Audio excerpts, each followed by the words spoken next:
বিএনপির senior vice chairman Tarique রহমানের উপর ষড়যন্ত্রমূলক মিথ্যা মামলা ও চার্জশিট গঠন এবং জিয়া পরিবারের উপর অব্যাহত ষড়যন্ত্রের প্রতিবাদে গত 6 সেপ্টেম্বর মঙ্গলবার ইস্ট লন্ডনের ব্রিক লেনে এক রেস্তোরাঁয় যুক্তরাজ্য যুবদলের উদ্যোগে অনুষ্ঠিত হয় এক যুব সমাবেশ।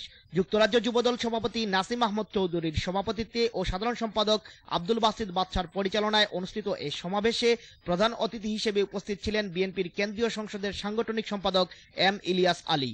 বিশেষ অতিথি হিসেবে উপস্থিত ছিলেন যুক্তরাজ্য বিএনপির ভারপ্রাপ্ত সভাপতি মিয়া মনিরুল আলম, বিএনপি সহসভাপতি আক্তার হোসেন টুটুল, সাধারণ সম্পাদক ব্যারিস্টার এম এ সালাম, সাবেক সাধারণ সম্পাদক এম এ মালেক, যুবদলের কেন্দ্রীয় আন্তর্জাতিক বিষয়ক সম্পাদক এনামুল হক লিটন ও আরো অনেকে। যুবদলের প্রায় কয়েক শতাধিক নেতাকর্মীদের উপস্থিতিতে প্রধান অতিথি এম ইলিয়াস আলী যুক্তরাজ্য আওয়ামী লীগের অন্যতম নেতা শাহ মনির আহমদ বিএনপিতে যোগদান করায় তাকে ফুল দিয়ে শুভেচ্ছা জানান। এরপর বিশেষ অতিথিবৃন্দ ও প্রধান অতিথির বক্তব্যের পূর্বে যুক্তরাজ্য যুবদল ও বিএনপির বিভিন্ন শাখার নেতা কর্মীদের পক্ষে বক্তব্য রাখেন মোহাম্মদ আব্দুল আলিম, এজ এ লিমন, গুলজার আহমদ ফয়সল ও আরো অনেকে।